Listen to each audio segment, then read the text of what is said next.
Hello, everyone, and welcome to another episode of Boom Rookies presented by ESPN for the very first time in the to-be-named podcast studio. And with me today, Nick Campton. Hello. We did it. We made it.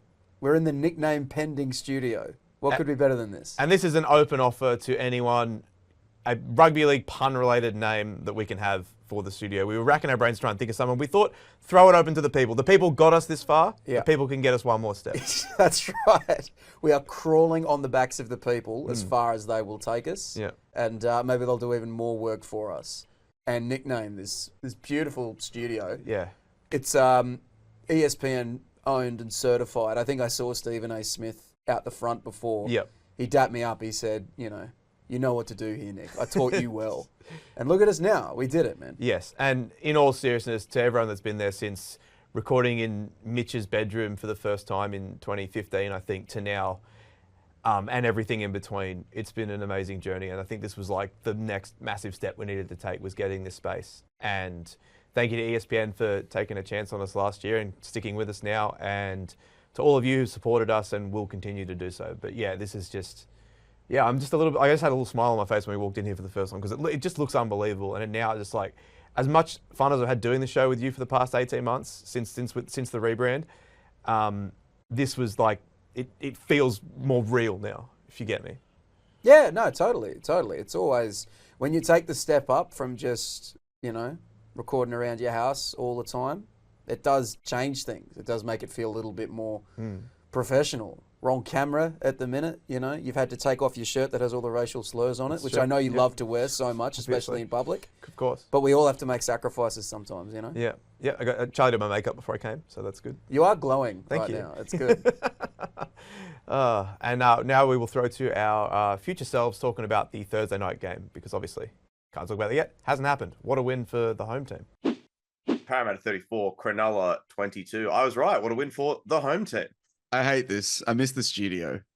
Yeah, me too. How do you go back to the farm once you've It's seen just like Parry? when you get a free flight in business class or an upgrade, and then you just the next time you're on a plane, you're back in cattle class, and you're like, that's never happened to me. I've never flown business class ever. I flew economy plus once. Economy Plus is one of the world's great scams. Yeah, 100. Well, no, I got it was like a free upgrade. I didn't. Yeah, I no. didn't pay But for like it, this was literally a conversation last night. Charlie was like, "Oh, I'll try to," because I'm trying to convince her to use her points to get her a business class flight for when we fly to Europe later this year, because like she doesn't sleep well on planes and she's got work to do when we get there and all this stuff. And like I'm like, don't worry about me. I sleep on planes really well. And she's like, no. I'm trying to get us both economy premium instead. And I'm like, why? It's a scam. Like, don't do that. That's a waste of money.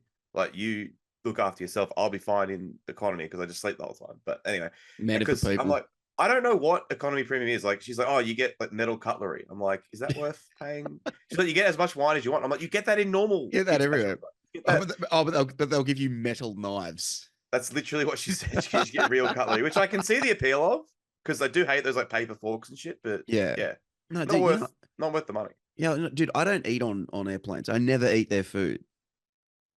Well, my options now are quite limited, obviously. But like, of course. But like, I reckon the food they give you on airplanes makes you sick. So are you awake when they come around with the food, and you just make a decision not to have it? Always. Okay, all right. Always. Yeah. If I'm awake and they come past and there's like fruit or something, I'll eat it. But like fruit's a little bit different. Yeah. But like the hot food is it's always a bit dicey. It's gross as shit. And I've got the plan to beat jet lag. It's sleep as much as you can on the plane, drink as much water as you can, don't eat the food, and get on the piss as soon as you arrive. Well, I do all of those things. Do those every 4 things. I go on a plane. Yeah. So, do those. And I don't get jet lag. So that's and you'll beat jet lag. That's the Nick Campton guarantee. Nick Campton life hacks. Oh, I reckon Cronulla could have worked out a life hack to stop Mike Acevo from trampling their players. I don't know. Maybe. They didn't. He ran hard for the first time all year. You'd be so pissed off if you were a Cronulla fan. You've been watching Parramatta all year. And then he turns up and just looks like the old Sevo again. He was fantastic in this game. So annoying. What'd you think of this game, dude? Well, Parramatta deserved to win. I know that much. And it's sometimes games aren't as simple as, well, this team lost 2 of their best players and this team got their 2 best players back. But sometimes they are that simple, yeah. Mitch Moses was also fantastic. Penasini, I thought, had his best game of the season. And just, just some really solid performances all around from Parramatta. They played for each other. They played with the fire they haven't had for most of the year. The effort plays were there. Like I think towards the end of that game, even when they were only up, when it was still like a 2-score game with the 5 minutes left, when Cronulla took that intercept and went about 50 meters, and Dylan Brown's effort play forced that errant pass from Atkins. I can't remember who it was down that left wing, but it was the pass went to ground. It was mainly due to the effort play from Dylan Brown chasing back. Just from start to finish, Parramatta really put it in this game, and they absolutely deserve to win. Yeah, for sure. It really can be as simple as the two best players came back, and Cronulla without their two best players. But I think it was more about what those two players brought for Parramatta. So I thought Gutherson, he can be a bit of a meme player sometimes, but he's all effort all the time. And that's why at times he's a really good captain for this Parramatta side, because he does lead by example and he can sort of fire the team up. And I thought his effort from the start really set the tone. And that's why a lot of those Parramatta players were able to make those efforts that you're talking about. And then I think Moses just gave them a lot more confidence in what they were doing. And because Moses was there doing all sorts of his sort of stuff, it freed up guys like Dylan Brown to not worry about anything else, just being able to play his way. I don't think it's a coincidence that he had a really good game in conjunction with Moses returning. And it was a bit the same with guys like Will Penasini and even some of the forwards like Junior Bolo and Regan Campbell-Gillard. It was like just a real return to form from a lot of the guys. And I think it's because of the effort that Gutherson provided and the confidence that Moses sort of gave him. Yeah, absolutely agree. A really solid team performance as well, I thought. Like just looking across the stats now, apart from Brendan Hands, and Mitch Moses had 90 odd running meters. So and Sean Lane had about 90 as well, and everyone else had over 100. That's on the NRL website. I'm sure the Fox ones are a little bit more conservative, but it still highlights the sort of the way they shared the ball around and the way that they just really turned in an 80-minute performance, which they just haven't done this year at all.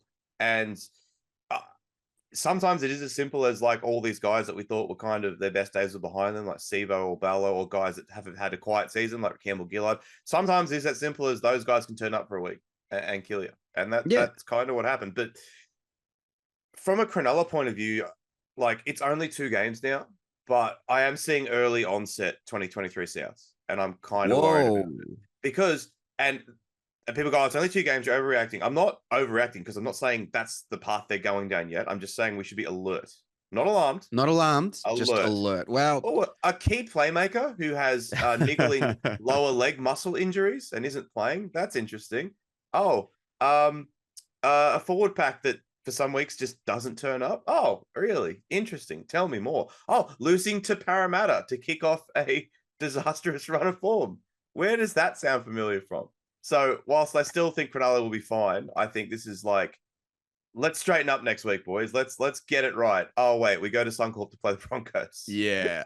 Look. So that game is going to tell us a lot more about this team, I think. I agree. And I can appreciate why you would be very sensitive to a team or to another one of your teams falling apart like that. And when you sort of rattle off the list, there are a couple of things that are quite similar. I think so. Cronulla, I think that loss to Penrith knocked them around a little bit confidence wise. And you could just see that in some of the efforts and the decisions they were making, like that Eero miss on Will Penasini, for example. Like not great. Why are you yelling at other people? I don't know, but I did like that. Like you miss a clean one-on-one tackle and you blame other people. Come on, boys. Dope. I can't do it all. You could do that though. You've done that. That's great. That's good. That's good stuff. That's what like if I don't talk when I play footy because I'm too busy trying to get airing and not die. But if I did talk, those are the sorts of things I would do. Or like Jesse Ramian, who's had such a good season this year, had a couple of lapses with his hands and defensively. I think a few of them were just lower on confidence than they have been during that winning run. You know, I think that loss to Penrith really did knock them around. And like, of course, they lack that touch that Hines gives them, and they probably lack a little bit of that leg speed and intensity through the middle of the field that McInnes gives them. They were a little bit off. They were without some key players. So it's not like disaster stations, but the challenge now is to get back to what track, boys. Get this back on track. Don't let this fester and become something much more serious. Yeah. Don't let this get worse. Don't let this spiral. Like it's not the end of the world, but like It's not. it can get bad really quickly. And like Well, Souths last year are great evidence of I that. don't want to be like, I'm not saying this is going to happen, but people go, oh, it's only 2 games. Don't ever like go back and listen to like how we talked about South after they suffered a shock. Well, not even a shock because Parramatta are favourites. After they suffered a heavy loss to Parramatta when they were flying high, like we probably said exactly the same things. They'll get these guys back. They can bounce back from this. It's only a game or two. It's just a blip on the radar.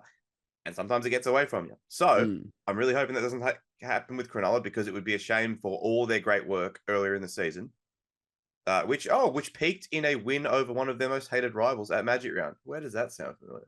Interesting.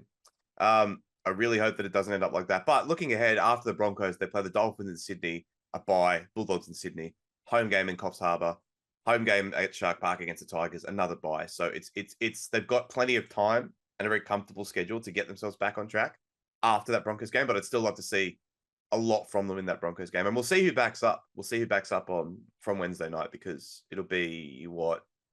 It'll be, well, all the Broncos guys. I mean, it's a 4-day turnaround, so you think maybe some of them will. Mate, yeah, I think with Hines' leg and all that, the fitness cloud and all that stuff, like you don't know. Like we'll see what happens. Yeah. And if but I agree with you. I think for Cronulla, it's not important about winning that game. It's just important about putting in a better performance, one that's more reminiscent of some of the great wins that they've had earlier this year. Yeah. Parramatta, though, I mean, look, this season is probably still over for them, but that's a really impressive win after what's been a tough few weeks. Yeah, I think they said on the broadcast that they're looking at winning, like they have to win 10 of their last 13 or something like that to make the finals, which is very, very difficult. But if they can put together a strong run of form, not only does it like sort of salvage a bit of this season, I think it would make them a more attractive proposition to potential coaches, you know, because all of a sudden after a game like this, you're like, oh, wow, if I was coaching him, I'd get Brown and I'd get Moses and Gutherson would still have something left and Bolo's still got something left and Campbell Gillard's still got something left. Maybe there's something there, you know what I mean? So I quite liked what Brendan Hands was doing in this game. He'd sort of fallen down the pecking order a little bit in favour of Joey Lussick, but he started this game. I'm pretty sure he got through 80. Tackled really well as he always does, but I thought his attack was a lot better than last year. And it wasn't anything crazy. It wasn't like he was Damien Cook out there, but just little things like bringing the forwards onto the ball well, combined with his halves quite well. A bit of like a Mitch Kenny type performance. And I suppose when you've got Brown and Moses, which is one of the best halves combos in the league when they're both on, you don't need someone scheming out a dummy half. You only need someone just doing a little bit, and all of a sudden that can become a lot. So yeah, it was a nice little game for him, I thought. Yeah, he definitely, I think, changed the pace with which and we've seen this a couple of times this year where guys get a different dummy half in there and the forward pack just responds well to them. They come onto the ball a little bit better, and I think this was a very well-rounded performance from the Parramatta forward pack. So you know what else was go on? I was just saying, I think Hands had a lot to do with that. You know what else? You know what else had a lot to do with it? We're not waiting for the weekend. No, this was awesome. This is like the 5th time this year, by the way, a guy at Front Row Friday just scored a try like a week or two later. I know, dude. So annoying. But yeah, Junior Bauer got the ball, scored a try. It was great. What was awesome was that the Sharks kept flying in, and it just didn't matter. It was like in a kids movie where like the big kid is just dragging like 8 guys over the line to score a touchdown. It's real Nelson Muntz stuff. Yeah, it was, wasn't it? Fantastic. Just great stuff from Bauer. Running hard. Good to see. Yeah, and it was good to see him have a bounce back after getting dropped from Origin. Like no one's really talked about it because I think a lot of people sort of just assumed that his time was up, but it was great to see him play like a real vintage Junior Bolo game again. You know, he's a long-time favourite of mine, and I have been a bit worried that maybe all the footy he's played the last couple of years caught up with him, but yeah, a real return to form. Great stuff. Yeah, good on him. And good on Parramatta for bouncing back. Give their fans something to be happy about. Right, let's get the hell out of here and throw to ourselves back. Yeah, let's throw back to the future of the past. Takes of future past in the Nickname Pending studio. And now it is time for another round of What About This Bloke. This is our weekly segment where we talk about a rugby league great from the past, or in this case, Nick, the present. So sitting around and naming old footy players is the finest thing a person can do. It's literally my favourite thing to do in the entire world, and everyone who listens knows that What About This Bloke is a segment primarily based around sitting around and naming old footy players. It's right there in the lead. But beloved patron of the show and Nightmare on Caxton Street has done something unorthodox, something controversial. Dare I say brave? Maybe even offensive to some. He's named a current player. So there's a bit of background for this patron. Apparently, he stopped watching footy when he was about 10 years old, and he only came back to it in 2019. Okay. So apparently, what about this guy quite often is lost on him. I like to think of it as an educational process. Of course. Yeah. So he's chosen a current player. He's a Broncos fan, as you probably guessed from the name. He's chosen, I don't know if he'd say he's your friend and mine, but he's definitely a dude we are aware of. He's gone with Corey Pay. Yes, a very controversial choice, but I like that he is calling his shot now and saying that we're going to look back on Corey Pakes in a decade's time and he'll be a bona fide guy/dude. Well, like the early signs are strong, right? So he's got some of those real things that you look for in a guy/dude. First of all, memorable name. Yeah. To the point where in our around our crew, we refer to him as Corey Poix. With a Following on from other great hookers such as Isaac Ducroix. Yeah, Isaac Ducroix. Yeah. If there's an X in your name, we're going to say it funny, like Javier Cuartez. Javier Willison. Yeah. It gets a big run. So that's a big tick. Second big tick, he debuted in really crook circumstances. So his first game was in 2019. It was against the Roosters. They lost 59-0. Not a great debut. Not the best. And then third, there's a little bit of a weirdo backstory. So going back to when the editor-at-large, Mitch Doyle, and I were living together, a lot of the time, Mitch would be watching a lot of schoolboy footy because he was sort of starting to do the process that he's on now where he knows a lot about the junior grades and a lot about who's coming through. And sometimes I'd walk in and he'd be watching a game and I'd say, who's in this? And he'd go, mate, there's these two kids in this team, Dave Fafita and Payne Haas. Like, keep an eye out on them. Those guys turned out to be pretty good. They turned out to be pretty good. And that's the first time I heard both their names. So that's like the good end of it. The bad end of it is sometimes he'd be watching a game and he'd say, yeah, the Broncos have signed these two halfbacks. They're both meant to be awesome. One's Corey Pay, one's Tana Boyd. And it hasn't worked out quite the same. Well, Tana Boyd has won the hearts of one of the nation's favourite podcasters. One of our great nation's most prominent idiots has declared his love for Tana Boyd. Yes, you have. And I'm doing it now with the ESPN logo, not just in my heart, but behind me as endorsing well. you.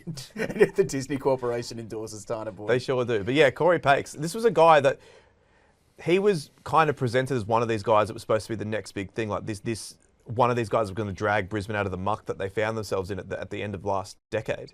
And whilst others have lived up to that hype, guys like Reece Walsh and Selwyn Colbo and Ezra Mam, hasn't really happened for Pakes. There was that stuff about him sort of openly complaining about the number of minutes he was playing a couple of years ago, and that sort of got him out of favour with Brisbane a little bit.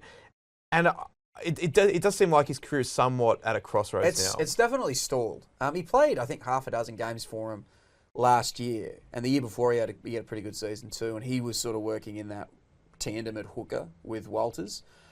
He's got a hell of a pass on him. I remember when I went up to the Battle of Brisbane last year, it sounds so dumb because the first thing that really stood out to me was how fast Reece Walsh was, right? Which I've talked about on the show a lot. Looks faster in person. And I will keep talking about it. This is true. It's true. The other thing that really stood out was how good Corey Pay is at whipping it off the deck. You know, so I think he has fallen down the pecking order at Brisbane, but like, there are a lot of teams that need dummy halves. Yeah. You know, there's a lot of teams that need someone that can come on and give you like 30 good minutes of just like whipping it off the grass. Absolutely. So I think he'll land somewhere. I think he's contracted for another year or two, especially in this day and age when pretty much no one plays 80 minutes anymore. Yeah, from number exactly. 9, so for Corey Pay, it's a promising start to a dude/guy career.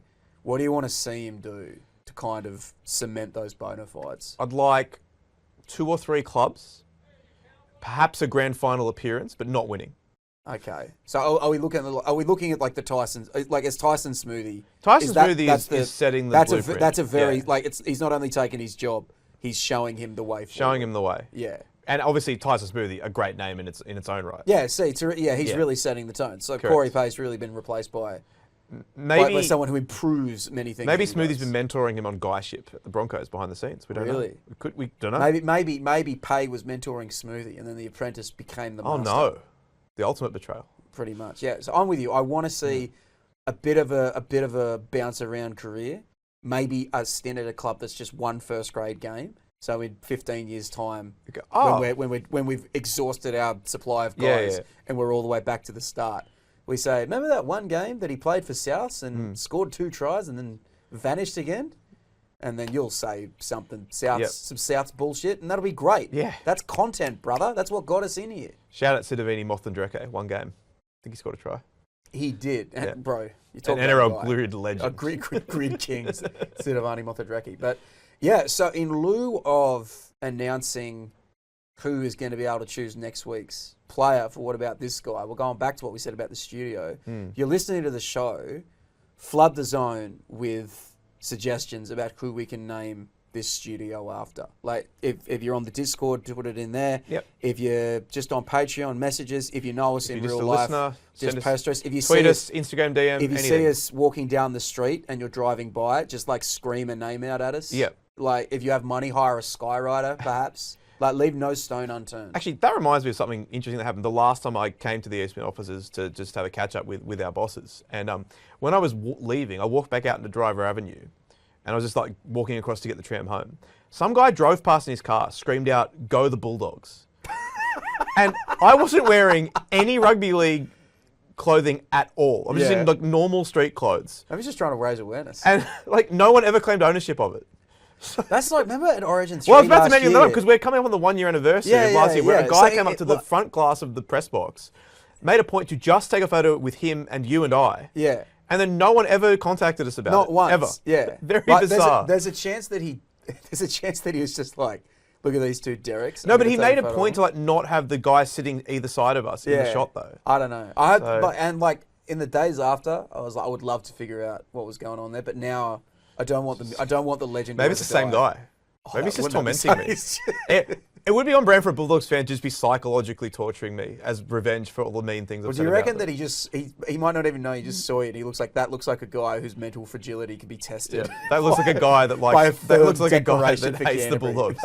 An astute observation to that guy. Were you wearing your I hate Canterbury t-shirt? I wasn't. Not that. It was in the wash. It was in the wash? I should get 2. Should have 2. Just really should, man. But in any case, get in touch, please.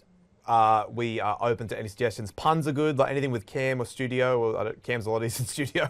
But anything you got, get in touch. We'll pick the best one and we'll run with that going forward. Very exciting. Sounds good. Okay, and now the first game preview in the new studio, Newcastle, Canterbury, 8 o'clock. Just the one game. What a blockbuster. Oh, mate. The stars are coming out Well, for I'll this tell one. you what, it's a blockbuster in more ways than one because... Here's Taylor rolling the ball end on end. He's after it. He might have got it down. He thinks he did. Oh! Coltrane Cup. That's right. Set the tone. I'm 12-0.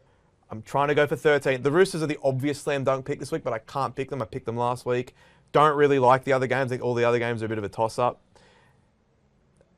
They get the Bulldogs without Birdo, without Kickow. The Knights are pretty much unscathed by Origin. I think and they're at home. They've been pretty good at home. The Bulldogs have been really good at their home and not that good in away games.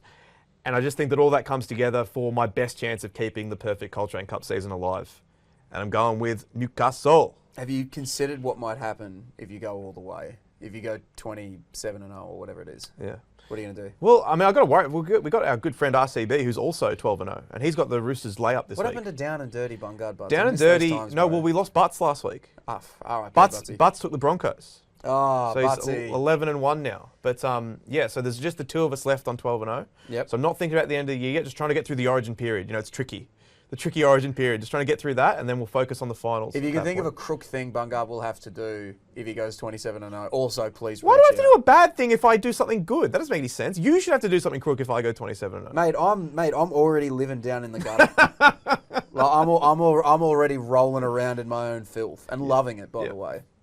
Yeah, fair. Fine. So, all right, we'll think of something. Again, get in touch. You're the people. We listen to you. We're at your whim. Knights.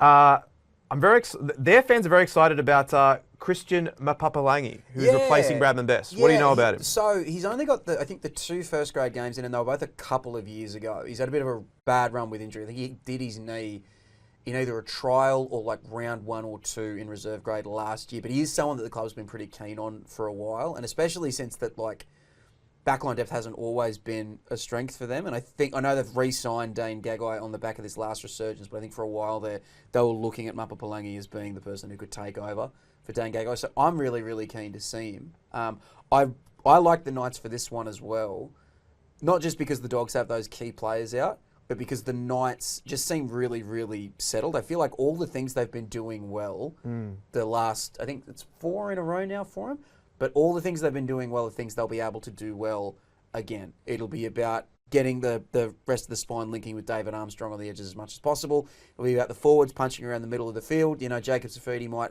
have a bit of a point to prove after missing out on Origin.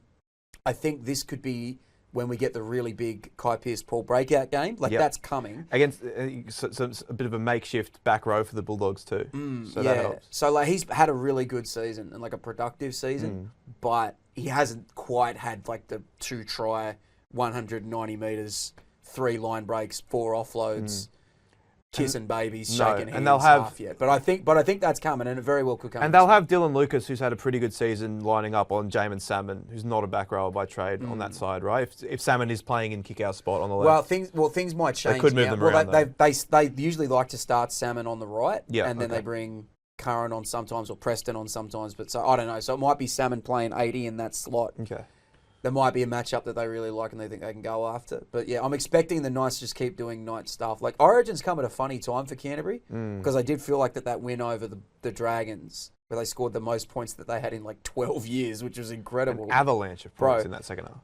But I felt like they were really figuring some stuff out, you know, and it would have been easy for them to fall apart after that disappointing loss to Canberra, where they were playing a team that they had on the ropes and just couldn't finish off, you know. So maybe they got a little bit of that killer instinct. So it's come at a tough time for them. But they got Sexton back in the team, and that's important. And I think getting more good footy into him is going to be it does sting though when your guy misses a game as 18th man. Yeah, that does sting. I'm not as militant about Origin rounds as you are. That's a price I'm willing to pay to get those 3 games at the time of year that I want him. Yes. But missing out because he's 18th man, that does suck. Yeah, that's a tough beat. Worst of both worlds, unless he plays. But yeah, we'll see. I think there's a chance he might. I do too, because I mean, we talked about it on Monday, but I just look at the makeup of that bench especially, and I just think there's not enough minutes for all those forwards. And Matt Burton is such a good player, and he's playing so well at the moment. He is. I haven't been up to Lura or anything like that. This is not something that's come from inside the Blues camp. I saw a few of them on Tuesday at the full squad thing, but that's it. So this is just idle speculation. But they did say he wasn't going to train until Friday. They've actually got the day off on Friday. So it means he probably won't train it with the squad until Saturday, which means he's going to get 3 sessions in max. And that's best case scenario. And Michael Maguire has sort of said from the start of this, he said he was on Monday when he announced the squad, he said he was confident. He didn't say he was confident that Hines would play. He just said he would play. But he also said that he wanted to get as much the guys on the field together as much as possible. Yeah. So it's, I don't know, both those things can't be true. Hines can't be battling to prove his fitness, and you're certain he'll play. Yeah, that's true. And he's going to get you know what I mean? No, it's a bit of a bet each way. So maybe. So I think there's a non-0% chance that they run out there with a Luai Burton halves combo. So Penrith fans will be happy. Will they? I don't know. Let's not worry about what makes Penrith fans happy, dude. They're happy enough. They've had enough good things happen to them. Yeah, and now they've got Dylan Edwards in the team as well, so they've got literally nothing left. Good to for complain them. about. They needed a win. They needed a win. Bro, I was out in Camden last night. Punters aren't happy.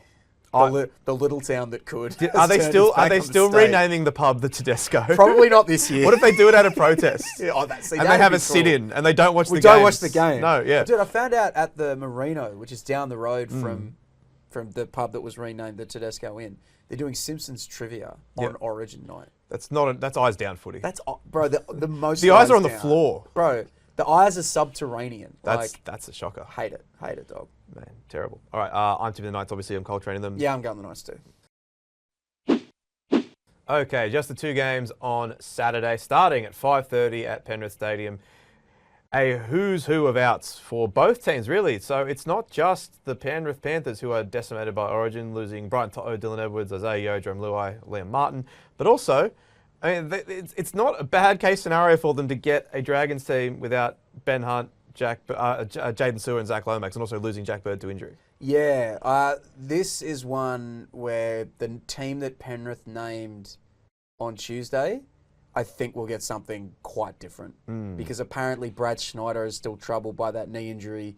Jack Cole is meant to be in doubt with a hamstring that I think he picked up last week. Yeah, they're out of halves. They really, really might be. We're going to get Tyrone Peachey at half. We could get Tyrone Peachey in the halves. We could get Dane Laurie slotting in there. We could get like a debut for someone like Isaiah Yongi, who's meant to be really, really cool. I feel like Laurie's capable of playing there.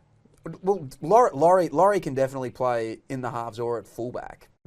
But it's just more about who they're going to have around him. So Well, they could Penrith, always put Penrith Laurie. are really digging. Could always put digging Laurie real in the deep. halves and put Taruva at fullback. What if Dane Laurie played halfback and fullback at the same time? What if they got the other Dane Laurie, Okay. the one who's who's had some trouble? I'm interested. And just get him at fullback. I'm returning very kicks. interested. I'm into it. Yeah. Yeah. No, that might work. But yeah, I think you're right. Like because they've got Taruva can play fullback, and then that's an option for them. But yeah, we'll see with the fitness of both Cole and Schneider. But Penrith fans are very pessimistic about this one going into it, but I don't think they factored in just how many Dragons would be missing as well. Yeah, and it's like the Dragons have also made a couple of changes. So Mika Ravalawa's been dropped to the extended bench. They've brought in Max and Matthew Feagai. Yeah. I think Matt Feagai's probably got a future as a first grader. If the Dragons had cut him, I wouldn't be surprised if someone had picked him up. But Max Feagai's kind of really struggled to get back to that level after a couple of all right games in the past. So the Saints themselves are really, really digging deep, and they don't really have like the depth or the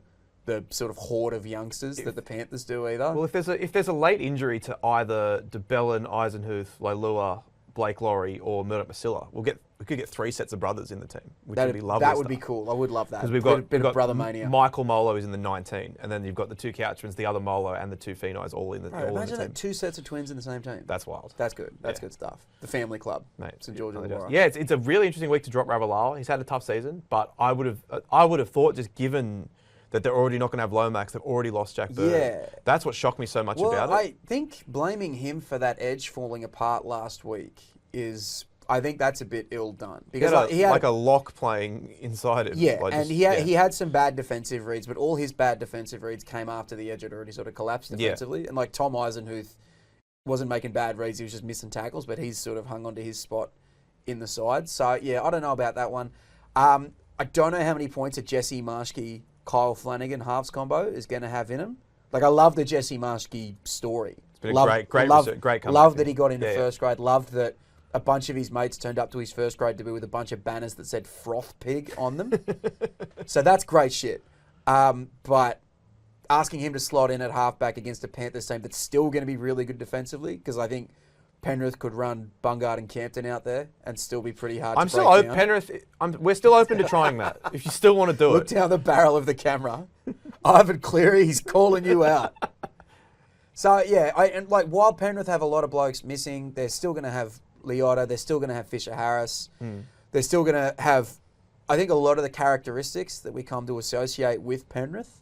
I know their fans are a bit split on Liam Henry. I think he's a good player, and I think he's like improving the more first grade he plays as well. So I'm looking for a big game from him. But yeah, he's got to give Penrith the benefit of the doubt here, don't you? Yeah, surely. Like again, like a full strength Dragons, I think can take care of them. But the Dragons are such a different team without Hunt, and especially the Hunt Lomax combination is by far the most potent one in the league this year. I think they flashed up a stat during one of the games this week, and it's the most combined like try assist guy setting up guy. Yeah, and it's like unless it's Hunt creates nearly all of their points. He's leading the try assist tally by like a comical amount. An incredible amount. Like you wouldn't think he's having that good a year, but he's putting up numbers. And apart from that, if it's not Lomax doing something crazy, they're really struggling to score points. Yeah, right they now. are. So, yeah, so you got to go Penrith in that regard. Yeah, I don't you? think so. But that's the thing. Like, there's plenty of teams that I think could have feasted on the carcass of Penrith this week. I just don't think this Dragons team has the firepower to do that. Call it a carcass. Yeah, it's honestly better than word, some though. of their previous Origin affected teams Yeah. have been. Like, there's been a couple like that team that the Tigers beat last year or the year before wasn't great, or the one the Sharks beat. But like, yeah, I think that they are favourites and they deserve to be. So I'll be tipping them. So yeah, Brave. thank you. Okay, and now 7:35 p.m. Still time for you to go up to SeaWorld. Still time. Not made of money, dog. Dolphins, Raiders. You stay on Physio's couch, you'll be fine. That would be cool. This is actually a good game. Yeah. So the Finns are without Amiso Tabuai-Fidow. Yep. And they're without Felice Kafusi, who's going to be 18th man. And for you guys are Queensland out for without some Hudson reason. Young. Canberra's without Hudson Young. That's it. But that's it. Yeah. And the Dolphins are getting a really good replacement in Trey Fuller. We all saw how well he did when Tabuai-Fidow was really injured. good. And Mariota is still learning how to play on the edge, but he's capable enough, as good as Hudson Young is. And this is a really important game because these are two of those teams that are in sort of that pack that are chasing after the top 5. The Dolphins have probably been the best of those teams, especially over the last couple of weeks when they've had some really good wins, but they had that dip against the Warriors. But any time those teams around that group play each other, it's essentially worth double points. Yep. And the Dolphins have got something to prove after that loss to the Warriors. They got outside of Queensland for the first time all season, and they just didn't look as effective. And the Warriors got into the grind with them and were able to take him down. And the Raiders themselves are coming off an awful loss as well to the Roosters. We've said this year, they normally bounce back okay from bad defeats, and that was a bad defeat. They're getting Josh Papali'i back. Big return. Well, he's a big in because I feel like they're going to want to really lean heavily on their middles in the next couple of weeks. I want them to do that all the time, but they don't always do it. But given that still a few weeks till Fogarty gets back, they've lost one of their creative dudes in Hudson Young being in Origin. Yeah. And I think a place that you can get the Dolphins is if you blow them up in the middle of the field with your athleticism. That's something the Warriors did quite well last week through not through like brand name guys, like Bunty Afoa had a really good game because he's just big and mobile and fast and fast for a big man and runs really hard. So I would hope that Canberra's able to do that with Papali'i, with Tarpanay, and with all of them. And there's probably a few Raiders guys who had a pretty good start to the season but need a bit of a bounce, like Morgan Smithies. Yeah, is a big strange one there. Like, look, he's super tough, no doubt, but it's getting to the point where he needs to offer more with the ball if he wants to stay in this side because they've got a lot of guys that do. Like they've said, someone like Trey Mooney, for example, has improved so much over the last couple of weeks, and I think Smithies has sort of stagnated a little bit. Like Canberra are going to need to find some of those weird points that they seem to find every week because, weeks and strange creativity is not always going to be SeaWorld's where the magic happens. SeaWorld is where the magic happens. So. What terrifies me is Canberra's record at SeaWorld is really weird. So they've played there 3 times. Yep. They beat the Warriors the first game. That was all right. The second game was when they lost to the Warriors in Golden Point. And that was when I thought they were going to come last. Yep. And then they played the Dolphins there again early in the season last year. Had enough ball to win 4 games and ended up losing in the final 90 seconds, which was also not great for me. No, it wouldn't be. I think if the Dolphins can stick to their structures really well, like if Katoa can take control the way he has the last couple of weeks, and they can create some nice matchups for guys like Herbie Farnworth or Connolly Lemuelu, and maybe Marshall King can sort of duck around the ruck and sort of take advantage of the Raiders being pretty loose in there, then that's a good way for the Finns to win. But if Canberra come in with that toughness and attitude that they've had at times this year, I don't think the Dolphins will have enough for them. I'm tipping the Raiders, but only because it's an important game for them. I don't necessarily think they'll win. Yeah, Finns back at home. They'll obviously be a lot more confident than they were in Auckland last week.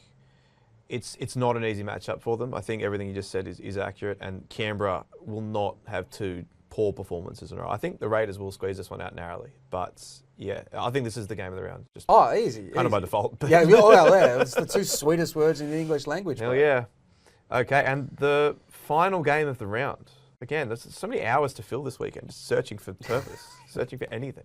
What are you going to do? I don't know, man. Me and Charlie going to Gabs on Saturday, and we got the daytime sesh. So You going to what? Great Australian Beer Festival. Oh, yeah. Yeah, so that was a lot of fun last year. And I think came out of that and South had the 5:30 game, and our session finished at like 5:15, so it was perfect. Do you remember who they played? We beat the Titans. It was one of the 3 games we've won in the last 12 months. How could you forget? Exactly. But I think, that's perfect because there's no footy till 5:30, so it's just lined it up beautifully. The big winner of the Origin affected round, day drinkers. That's right, exactly And right. finally, they're getting what they deserve. Oh yeah, and Souths have increased their points total by 33% this weekend. So. And you laughed at me for buy points. No, they're still shit. It is just nice that we aren't going to lose. Anyway, I don't think the Roosters are going to lose. Somehow, I don't think so either. You know what's crook is, so who have they got out? They got Lindsay Collins out, Crichton. they got Spencer Lenu, they got Angus Suwali. Crichton and Joseph Sewell. And they lost Egan Butcher to injury. And Egan Butcher to injury. And the team's still really good. And also, the team they're playing is coming 11th and lost more guys to Origin. What is doing? What's going on? We Um, shouldn't talk too loud. The Roosters are just over there at the SCG. They'll use it maybe. as motivation. What if Nahafahu White just comes storming in here? We've like had the nothing but good Kool-Aid things to guy? say about him. Hurry up and Coltrane them. Yeah, of course. Here's Taylor rolling the ball end on end. He's after it. He might have got it down. He thinks he did. Oh! Coltrane Cup. Yeah, look, my Coltrane participation this year has probably not been all it could be. No. There have been times where I've played it straight. There have been times when I've tried to curse those around me with it. But this just seems like a week to take it easy, to just a nice forward defensive stroke and knock the ball back into the pitch and then reset, And like you said, the Cowboys are not a good side and they're losing nearly all their good players. And the Roosters have been killing it recently. They've still got a really good roster, and I think Tedesco will come out with a real point to prove after missing out on the Origin side. The Cowboys don't travel well. The Roosters are at home. It seems like a slam dunk, which of course means it could not be, but that's kind of where I'm landing. North Queensland's back seven doesn't look too bad to me, and apart from Jake Clifford playing with Jake Clifford playing 5'8" and Chad Townsend, that's not bad. There's still going to be points there. And then the back line looks okay. They're losing a couple of guys, but there's still some talent there. It's just the forward pack and the bench, I think, is where it all comes kind of unstuck. And the Roosters forward pack and bench are still incredibly strong. Really good.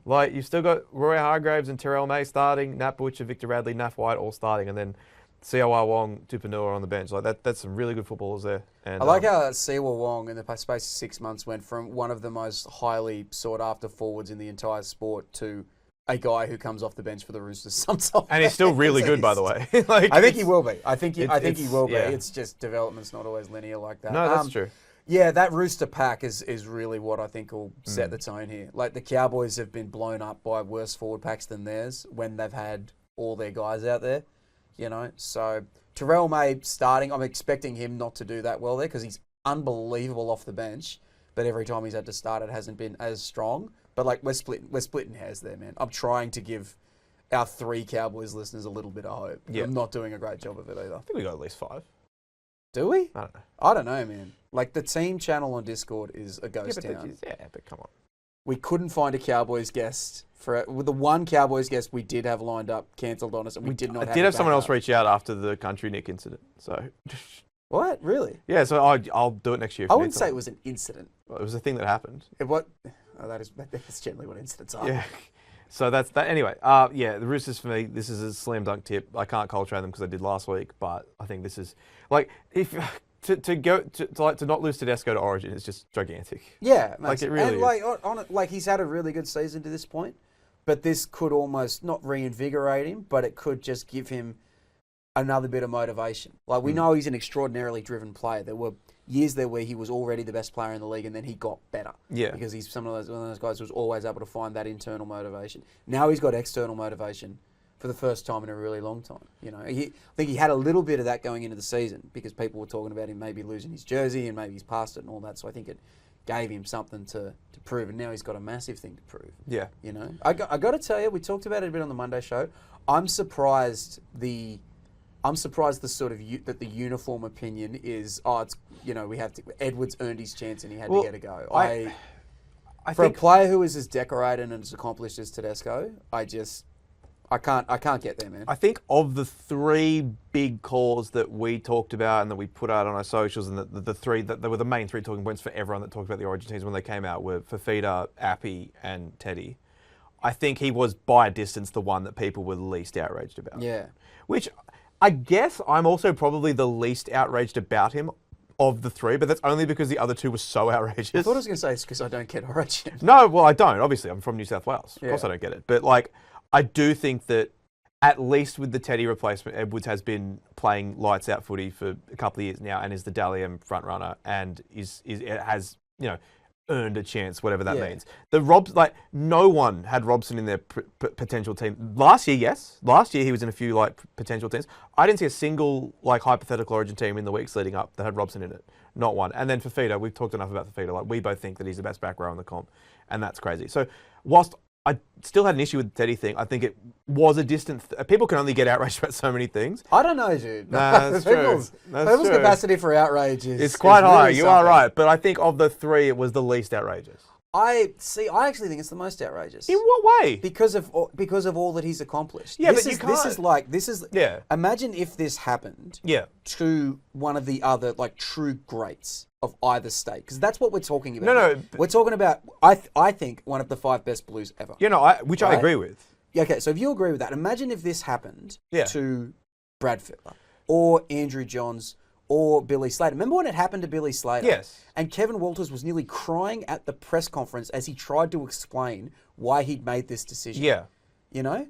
And that was very, very similar because Boyd had been the Queensland fullback the year before. He'd been the best fullback in the league Yeah. the year before. He was the Australian fullback the year before. And it was still a really, really big call and still nobody could believe it. This is Teddy. This is a guy who has had a really good season, a bounce back after the bad year last year. Yes. And everyone's just been like, "Yep, see you later."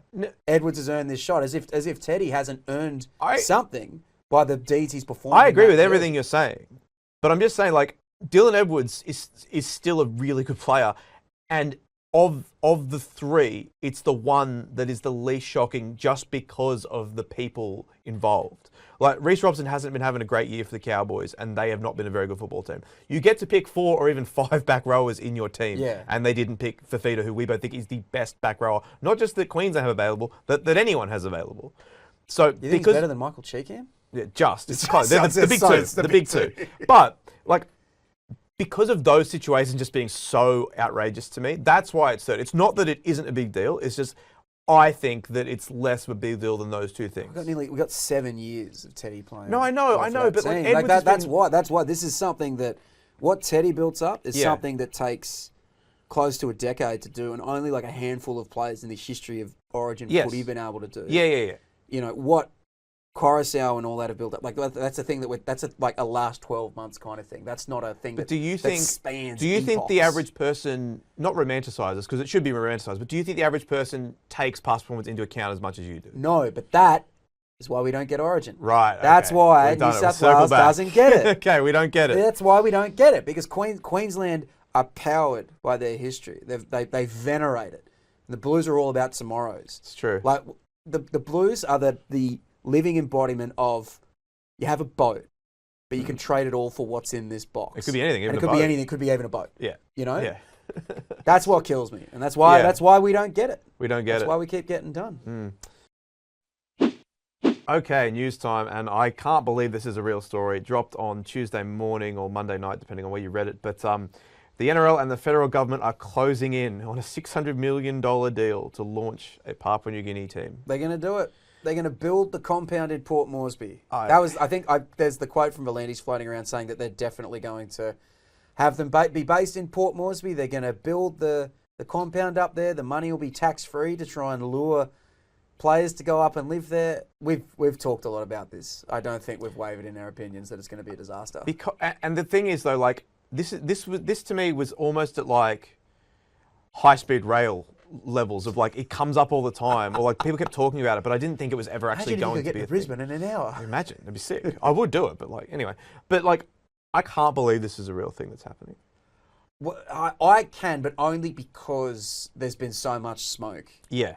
You know, about it in the last couple of months or whatever. Before that, it always seemed to be utterly fanciful to me. Yeah. And I think this is going to happen. I will be flabbergasted if it's a success. I will be more surprised about that than maybe any other rugby league thing I've been surprised about. And I'm easily surprisable. Yeah. I'm easily excitable. I'm an idiot like that. No, But this would just absolutely flip me. Here's the thing that is most intriguing to me is obviously you're going to have to pay overs to get players to go there, right? Like that's a given. And we talked before, like teams like the Tigers and Canberra struggle to get players. One for performance, one for location. Like there's teams that need to pay overs to get players. How much overs do you think? Like, let's say you're a pretty good NRL player. Like, like congratulations. Oh, wow. So maybe not, This feels pretty good. maybe not an Origin player, but like a good, solid first grader. I'm on the cusp of city country. Yes, you could don either the maroon and gold or the mustard and blue, depending on your allegiances. That'll be a big decision. But so you're making like 400 a year, right? Would you move to Port Moresby for 800 a year? No, of course not. No But like, way. there has to be a number that you would take, well, right? No, well, yeah, but you've got to. I imagine you'd have to almost treat it like you're a FIFO worker, right? Yeah, of like course. you're going to work in the mines. Like, I'm going to do this for 2 years, Yeah. and make as much money as I possibly can, and then shoot through, right? And Yeah. that's an all right philosophy when we're talking about, a job, a hard manual labour job. Yeah. It's not the attitude that I would want in the people that are trying to set up this footy team, because you No. can't treat a footy team like it's a No, of normal course you job can't. or whatever. There's No. got to be a Guys don't fly in from like coastal towns to play footy on the weekends. They train together all week. Yeah, They yeah. live near the team they play for. And that's the other part of it. Is like we talk about the compound. Like they're going to live in a compound, or they're going to be based out of Cairns and fly over for the games and all this Yeah. stuff. And it's like, well, in that case, how do you ingratiate the Papua New Guinean players into the squad? Which I assume there will be Papua New Guinean players in the squad who live there. Like, So how is that all going to come together? Like, are you going to be able to sign a single person who's got a young family? No. Is there anyone that's going to do that, unless you're taking someone who's on like 100,000 and offering to like? That's what I said last octuple their week. Like salary? if you there could legitimately be guys who are on the minimum, or like cup players, genuine cup players, who might end up with life-changing amounts of money, and I Yeah. could see that, but that's not going to be conducive to a competitive team. And that's the other thing. Like if you can't get anyone of a high pedigree to go to play for this team, and I really don't think that they will, because if at a certain point money loses value, right? And if you're making money's not real. well, that is our official stance. Yeah. But so like if you're like a top tier NRL player and you're making anywhere between $800 to $1.2 million a year, like obviously you're always going to want more money. But if you're making that much money, I don't think there's an amount you could get paid to go and play for this expansion team that would justify you picking up your life in Melbourne or on the Northern Beaches or in Sydney or wherever you live and moving there. Yeah, I think it's got fiasco written all over it. Do I think Wayne Bennett's name is going to be linked with the coaching job for 1,000 times in the next 2 years? Yes, I do. Absolutely, I do. But I'm excited for that. But yeah, we've talked before about how it's all just like a political move, and the government being involved. It's just all about soft power and trying to stop China's influence in the region and all this stuff. I think rugby league is out of its depth. Very much in so. this regard, and I really can't see a world. What if this ends with Volandis speaking in front of the UN though? What is he answering for his crimes? Like, No, what just are talking we about talking how about rugby league here? has cured the South Pacific. And then the balloons take off. And Yeah. Dragons. But yeah, I don't know how this is going to work. And this also means we're further away from getting a Perth team or a second New Zealand team or an Adelaide team or a Central Coast team or wherever. Pick more reasonable location here team. We're further away from all of those. So that's great. That's the disappointing part. Yes. And it just feels like there is a real ceiling on what a team like this can achieve. I would love to be wrong about this. So the Hunters did win the Q Cup one year, but how have they gone since then? They haven't made the finals since then. I'm pretty sure. And as big a success as the Hunters have been in transitioning players to that second level, they've produced one first grader. Yes. Justin Olam's the only one in 10 years now. And that's all right. Producing first graders from an environment that isn't sort of built for it is really, really hard. Yeah. But that's what we're talking about here. We're talking about challenges that most rugby league clubs never ever have to confront. We're talking about an environment that is just so totally foreign to the player development experience anywhere else in rugby league. I really, really don't know if everyone understands what the league is signing up for here. I'd love to be wrong, because I would love it to work, because I think a good NRL team in Papua New Guinea could play a massive role, not just in developing rugby league in the country, but developing the country and bringing in infrastructure and all sorts of stuff like that. But I just don't see a world where that can happen. That's the pipe dream best case scenario for this stuff, right? Is that money is used to help make that region safer for travellers, for the people that live there already, and sort of make it a more welcoming environment for everybody. And it is the only country on earth where rugby league is the national sport. Really? And people will build. I felt like a dick saying it, but and people will. It will galvanise the nation to an extent. People will be absolutely delighted that this is happening in Papua New Guinea. They'll be every game will be sold out. We have no doubt about any of that stuff. So if you want to go and think about the best case scenario, that it helps the nation of Papua New Guinea advance from what they are now, and then also that it becomes a situation where you don't have to put guys in a compound or pay them twice as much as they would have to get paid at any other club to get it all to work, then sure. Yeah. But it just seems like that a lot of dominoes have to fall in the exact right place for that to work. And that sort of change, that can take decades. That can take a lifetime. Yeah. To sort of work through some of the societal problems that Papua New Guinea's got. You know, and if the Australian government and the NRL are willing to put a lifetime into it, then that would be great. But I also think there's a chance. But also, there's elections every 3 years. Exactly. And things change. Oh, and right. governments love nothing more than to destroy things that previous governments have created so that they can tell taxpayers that, oh, this was a waste of money and I'm getting rid of it because we're better for the economy. And that applies to both sides.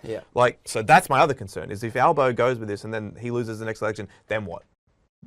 So which you do not need to consider with any other expansion option. Exactly, you don't have to worry about the election results if you give Perth a team. Bringing in an expansion team in any sport is already very difficult. Why would you multiply the difficulty considerably many times? I will say this, I know that if they stick the landing on this, it's the greatest achievement the game's ever had. I will go that far, but it just seems like that's very difficult to see out. Landing. Absolutely. Southland Advanced talks us on Ewan Aiken. Yes, how do you feel about this? Really good. They need back rowers. He's pretty good. Well, we talked before a lot about how Souths have a stars and scrubs thing going on.